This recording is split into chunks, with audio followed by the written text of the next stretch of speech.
Hola, el día de hoy vamos a revisar las actividades de la segunda semana de nuestro módulo 12. La primera actividad que deben de entregar se llama fuerza y cargas eléctricas. Vamos a realizar algún ejemplo que nos permita entender esta actividad de una mejor manera.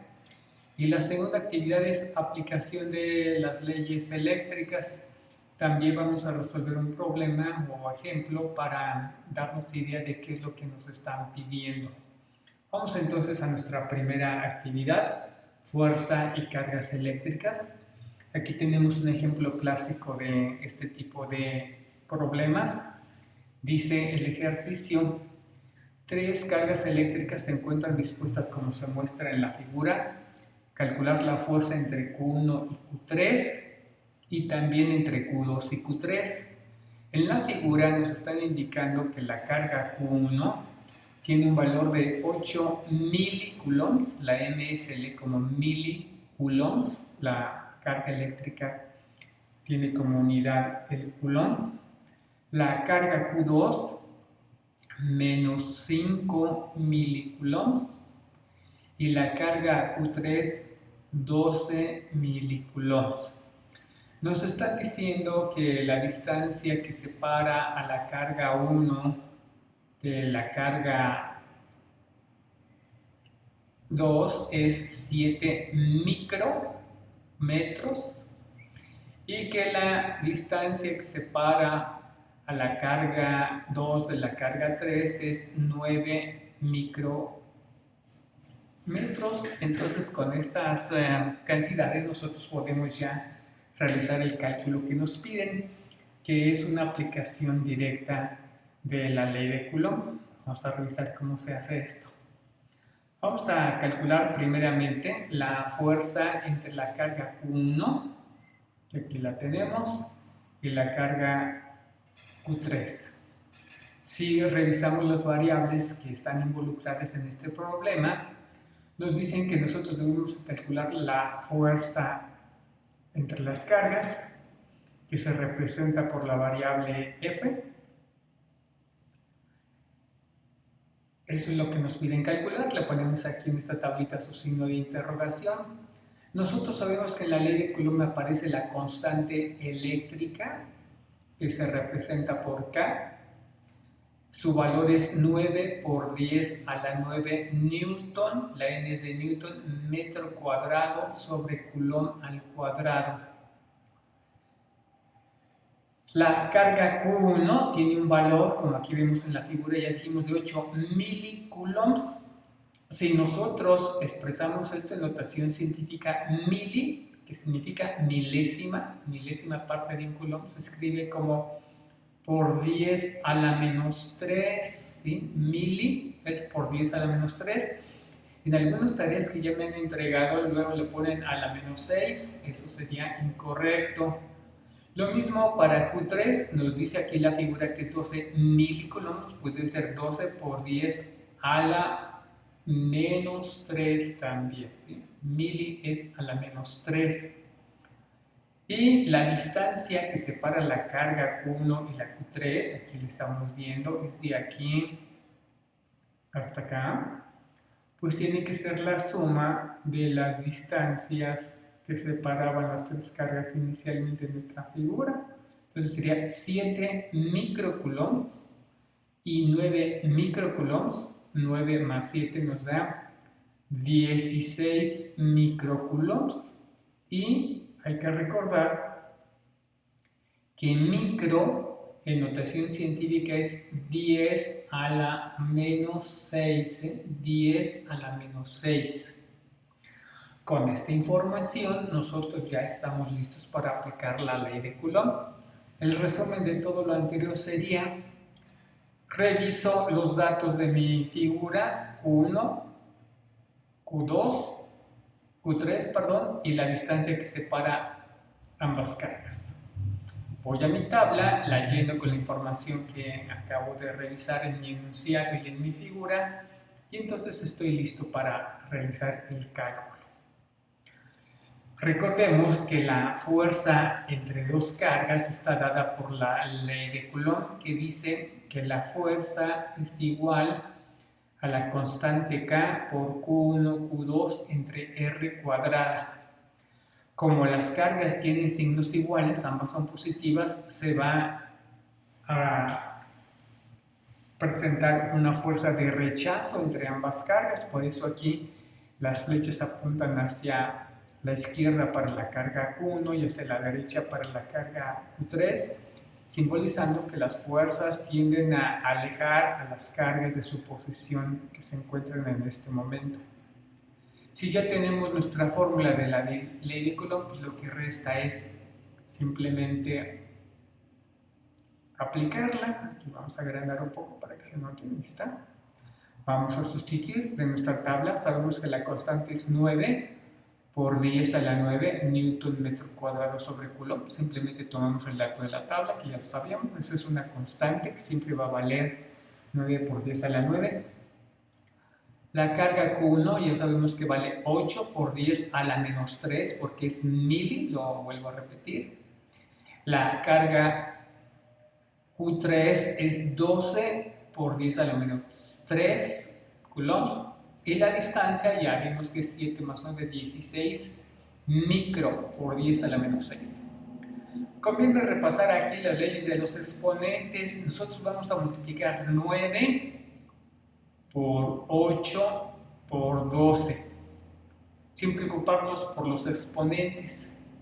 ¿Qué vamos a hacer con los exponentes? Pues recuerden que se puede aplicar la regla de los exponentes que me dice sume los exponentes. Aquí tenemos 9 menos 3, 9 menos 3 me queda 6, 6 menos 3 me va a quedar 3. Entonces cuando hago el producto de 9 por 10 a la 9, por 8 por 10 a la menos 3, por 12 por 10 a la menos 3, multiplico 9 por 8 por 12 y me va a quedar por 10 a la 3 porque sumo 9 menos 3 y menos 3. Cuando elevo al cuadrado también debo de tener cuidado, debo de elevar el 16, que en algunas tareas veo que se les está pasando 16 al cuadrado, va a ser 256 por cuando una expresión que está elevada a una potencia y la elevamos al cuadrado, los exponentes se multiplican, me va a quedar menos por más menos, 6 por 2, 12. Todo esto nos quedaría de esta manera: 9 por 8, 72 por 12, 864, y como ya dijimos, por 10 a la 3, después de sumar 9, menos 3 y menos 3. 16 por 16, ya lo habíamos dicho, 256, más por menos, menos, 6 por 2, 12. ¿Qué sigue? Bueno, pues divido 864 entre 256, ahora esta división, ¿sí? Y el resultado me da 3.3 por 10 a la cuánto. Bueno, aquí debo de aplicar otra regla de los exponentes. Si yo tengo un exponente dividiendo, está en la parte del divisor, menos 12, va a subir al numerador con signo contrario, me quedaría 12. 12 más 3 me queda 15. Esto lo puedo hacer aplicando las leyes de los exponentes o escribiendo directamente en mi calculadora la notación científica que aquí tenemos. En mi calculadora me dirá que el resultado es 3.3 por 10 a la 15. Con esto ya tenemos calculada la fuerza entre las cargas Q1 y Q3 y ya sabemos que es una fuerza de repulsión, es una fuerza de rechazo porque son cargas iguales. Por lo tanto, aquí vamos a poner la figura para que se note un poco mejor con el resultado final. Esta fuerza vale lo mismo para ambas cargas y vale 3.3 por 10 a la 15. Muy bien. Vamos a hacer el cálculo de la carga Q2 con la Q3. Aquí está en la figura. Vamos a agrandar un poco para que se vea. Ahí está. Vamos a calcular la fuerza entre Q2 que vale menos 5 milicoulombs y Q3 12 milicoulombs. Si nos vamos a nuestra tabla, vamos a tener prácticamente lo mismo que en la anterior. Vamos a tener que nuestra variable incógnita es la fuerza, la constante K eléctrica sigue con su mismo valor, 9 por 10 a la 9. Ahora tenemos la carga Q2 menos 5, su signo por supuesto que importa, milicoulombs, menos 5 por 10 a la menos 3 por ser mili. Q3 tiene el mismo valor que ya dijimos en la tabla anterior, 12 milicoulombs, 12 por 10 a la menos 3. Y ahora la distancia R, aquí vemos que la distancia que separa estas dos cargas es 9, aquí está, 9 micrometros. Esto es 10 a la menos 6 metros, la milésima de un metro. Muy bien. ¿Por qué las fuerzas apuntan ahora con las flechas una hacia la otra? Porque por ser cargas de signo contrario, la Q2 negativa y la Q2 positiva se atraen. Imaginemos que la carga Q3 pudiera moverse, entonces quiere decir que se estaría acercando a la Q2, a la inversa. Si dejamos fija Q3, Q2 se acercaría a Q3 moviéndose a la derecha. Si ambas cargas se pueden mover, entonces irían avanzando una hacia la otra y chocarían finalmente aquí en un punto intermedio entre ellas. Bueno, la ley de Coulomb ya la sabemos. Constante eléctrica por carga 1 por carga 2. Aquí hay un pequeño error de dedo. Debe ser carga 2 por carga 3 entre la distancia. Vamos a hacer las sustituciones correspondientes, ahí no se preocupen, va a estar bien sustituido. La carga Q2 ya quedamos que es menos 5 por 10 a la menos 3, aquí la tenemos. La carga Q3, 12 por 10 a la menos 3, entre la distancia que la separa, 9 microcoulombs. Si nosotros multiplicamos 9 por menos 5 por 12, pues nos quedará un resultado que estará multiplicado por el exponente, sumo 9 menos 3, me queda 6, menos 3 me queda 3, luego voy a elevar al cuadrado 9 por 10 a la menos 6, ¿de acuerdo? Si hacemos 9 por menos 5 me queda menos 45, por 12 me quedaría 540. Bueno, todo eso, aquí está ya calculado, aquí está el resultado. Vuelvo a repetir, 9 por menos 5, más por menos, menos 45, por más 12, menos 540, sumo exponentes, 9, menos 3, 6, menos 3, 3. 9 por 9, 81. Estoy elevando al cuadrado R. Multiplico los exponentes, más por menos, 6 por 2, 12.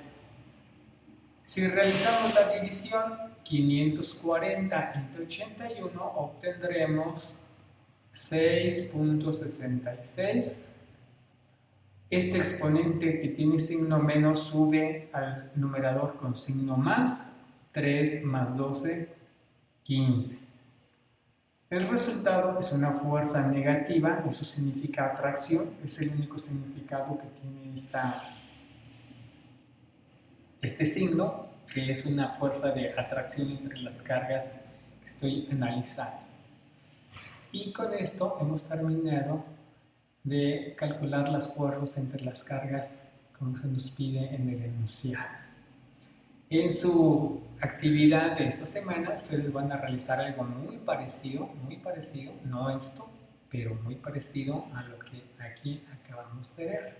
Eso sería para realizar la primera actividad de esta semana 2. Vamos a revisar un ejemplo muy parecido a lo que ustedes tienen que hacer en la segunda actividad de esta semana. Dice, inciso A, un calentador eléctrico funciona con una corriente de 2 amperes. Si se conecta a una fuente de voltaje de 117 volts, ¿cuál es la potencia que desarrolla? Bueno, vamos a poner nuestras variables. Nos están diciendo que tenemos una corriente eléctrica que simboliza por la I mayúscula igual a 2 amperes. Los amperes se abrevian con una A mayúscula.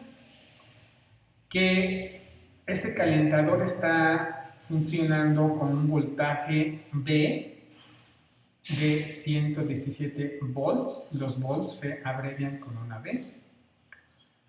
Y nos están pidiendo calcular la potencia que está desarrollando ese calentador con esas características. Trabaja a 2 amperes de corriente si lo conectamos a una fuente de voltaje de 117 volts. La fórmula para la potencia eléctrica, aquí la tenemos. La potencia se calcula como el producto del voltaje por la corriente. Como ambos datos son conocidos por nosotros, aquí los tenemos, pues entonces el cálculo es, creo yo, muy simple. Sustituyo el voltaje que es 117 volts, la corriente 2 amperes, hacemos la multiplicación, 117 por 2, 234 watts. La potencia se mide en watts. Si ustedes ven un foco, van a ver que hay focos de 60 watts, de 100 watts, etc. Eso me están dando en ese dato la potencia, qué tanta energía consume ese foco por unidad de tiempo. ¿Sí? Ya está. Nos dicen que quieren expresar esto en una unidad de kilowatts. Acuérdense que kilo, una K.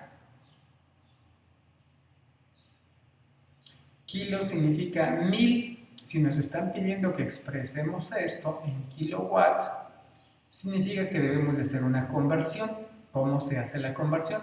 Tenemos nuestra potencia inicial, aquí estamos tomando el resultado anterior, 234 watts. ¿Cómo la convertimos a kilowatt? Bueno, un kilogramo, 1000 gramos, kilowatt, 1000 watts, es el equivalente. Kilobyte, 1000 bytes, ¿sí? Ahí ponemos esta expresión. Esta es una multiplicación de fracciones. Cuando yo multiplico, aquí se supone que hay un 1 abajo, dividiendo para que se pueda realizar la división. Me va a quedar 234 por 1 y 1000 por 1. Si nosotros hacemos esa multiplicación, nos va a quedar entonces, pues, 234 por 1, 234, 1000 por 1, 1000. Observen algo interesante, watt en mi valor de 234 se va a cancelar con watt en mi expresión de equivalencia entre kilowatt y watt. ¿Qué unidad me va a sobrevivir? Bueno, pues nada más me va a sobrevivir la expresión para el kilowatt. ¿Sí? Aquí está. Si hacemos la división, 234 entre 1000, pues nos queda 0.234 kilowatts. En pocas palabras, la potencia desarrollada por este calentador la puedo dar en watts, 234, o en kilowatts. Ustedes estarán preguntando, ¿y para qué darla en kilowatts? Bueno, lo que pasa es que esta es una energía muy pequeña para muchos sistemas de consumo de energía y se acostumbra más el kilowatt. Ahorita vamos a ver un ejemplo de ello. Bueno, en este mismo ejemplo, pero en un inciso más adelante. ¿De acuerdo? Ya está contestada nuestra primera pregunta de este problema del calentador. La siguiente pregunta dice, si el calentador funciona durante 40 minutos, si yo tengo prendido este calentador 40 minutos, ¿cuánta energía se consume? Bueno, vamos a realizar los cálculos para saber cuánta energía se consume en ese caso. Las variables son las siguientes. La energía, representada por la E, es mi incógnita. El tiempo me lo están dando, me dicen que es 40 minutos. Y la potencia, la que vamos a calcular hace un momento, es 234 watts. Nosotros vamos a hacer un cambio en las unidades de los datos que nos están diciendo. Vamos a transformar 40 minutos a horas. Ahorita ustedes van a ver el por qué hacemos eso. ¿Cómo hacemos esa conversión de pasar minutos a horas? Bueno, pues aquí está indicada. Pongo 40 minutos, abro un paréntesis y pongo la equivalencia entre horas y minutos. Una hora, todos sabemos que equivale a 60 minutos.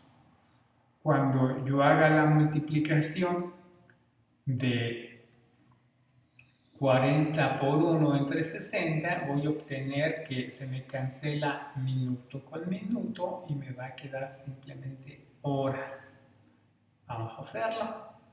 Si hacemos este cálculo, aquí ya nos queda nada más 40 por 1, 40. Recuerden que cuando se hace una fracción, si un valor es entero, le ponemos un 1 aquí dividiendo. 60 por 1, 60. Y ahora lo único que tengo que hacer es dividir 40 entre 60 y esto nos da 0.66 horas.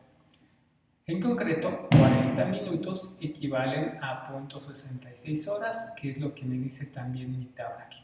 40 minutos equivalen, en una conversión que acabamos de resolver, a 0.66 horas. Con esta información nosotros ya podemos calcular la energía.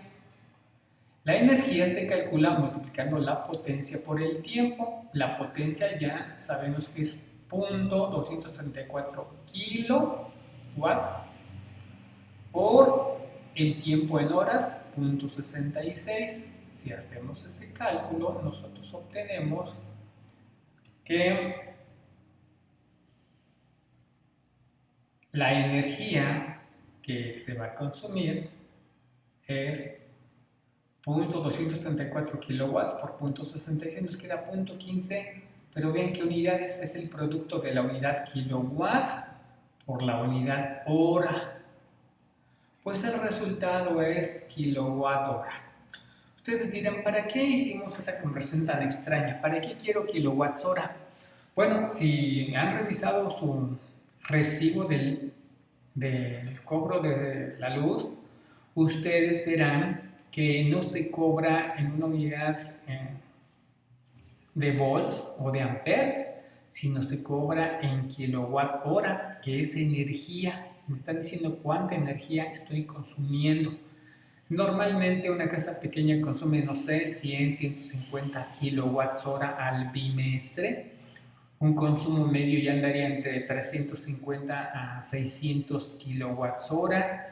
Un consumo alto, más de 1000. Un consumo súper alto, pues no sé, 3000, 4000, 5000 kilowatts hora. Entonces, el kilowatt hora es una unidad de energía y es el que se usa en el cobro de nuestro recibo de la luz de cada 2 meses.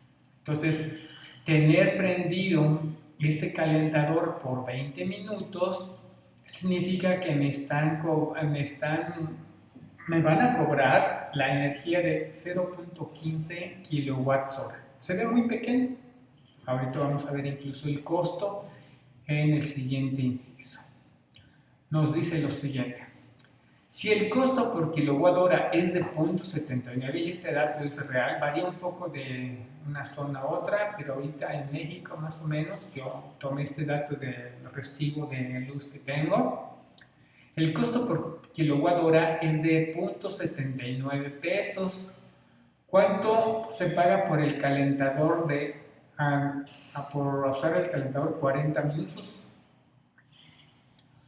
Bueno, si ya sabemos cuánto cuesta cada kilowatt, pues lo único que tenemos que hacer es multiplicar los kilowatts consumidos, que es la energía, por el costo de cada kilowatt y con eso pues vamos a tener cuánto tenemos que pagar. Ya vimos que la energía, y por eso la expresamos en kilowatt hora, porque si no, no podía yo hacer esta conversión. 0.15 kilowatt hora por el precio de cada kilowatt hora, pues nos queda 0.118 pesos. ¿Ven que parece muy poco usar un calentador durante 40 minutos? Ese sería el costo. O sea, ¿qué será? Pues la décima parte de un peso, 10 centavos diríamos. ¿Sí? Parece muy poco. Pero si ya multiplicamos eso por 60 días al mes, entonces pues ya se hace una cantidad razonable. ¿Sí? Así de fácil es calcular el costo. Una vez que tengo la energía dada en kilowatts, multiplico por el costo de cada kilowatt y el resultado ya me dice cuánto me cobrarían por haber usado ese calentador, esa cantidad de tiempo, una vez. ¿Sí? Dice, ¿cuánto se pagará por usar el calentador? 80 minutos. Vamos a suponer que con haber puesto el calentador 40 minutos, nada más se pudieron bañar 3 personas, pero en mi casa hay el doble de personas y todas se bañan, pues tendría que volver a poner el calentador otros 40 minutos para que las otras personas se pudieran también bañar. Como casualmente es el doble de tiempo, pues tiene que ser el doble de costo. Si por 20 minutos, por 40 minutos me van a cobrar .118 pesos, pues multiplico por 2 y me cobrarían 0.236 pesos si uso el calentador el doble de tiempo, 80 minutos. Muy bien. Una última pregunta que nos pueden hacer es la siguiente, y eso ocurre en la vida real. La resistencia de mi calentador se funde, ya no funciona, se quema, luego se dice, hubo un cortocircuito, etc. ¿Es posible reparar el calentador? Sí, lo que se hace es comprar una nueva resistencia. Bueno, si yo voy y pido una resistencia para un calentador, ¿de qué valor la pido? Eso es lo que nos piden calcular aquí. Los datos son los siguientes. Yo sé que mi casa funciona con un voltaje de 117 volts, que la corriente a la cual funciona mi calentador es de 2 amperes, y con esa información me piden calcular la resistencia que tiene ese calentador. Nos vamos a la ley de Ohm, que nos dice que el voltaje es igual a la corriente por la resistencia. Despejamos la resistencia, la corriente está multiplicando, va a pasar dividiendo el voltaje, y sustituimos valores, nos va a quedar lo siguiente: 117 volts entre 2 amperes, pues nos queda 58.5 ohms, que se abrevia con la letra omega. Ese es el valor de la resistencia que tiene nuestro calentador con los datos que hemos mencionado. Muy bien, yo espero que esto les permita realizar las actividades 1 y 2 de esta segunda semana de nuestro módulo 12. Yo sé que no es suficiente, lo repito en cada sesión, lo que aquí se dice para aclarar todas sus dudas. Las y los invito a que me hagan todas las preguntas que ustedes tengan sobre este video en nuestro foro de Aprendiendo Matemáticas. Allí contestaré todas sus dudas una por una a la brevedad posible para que ustedes puedan realizar sus tareas lo más pronto posible y no estemos a los últimos minutos del domingo tratando de hacer las cosas. Gracias por estar aquí. Nos vemos en el siguiente video.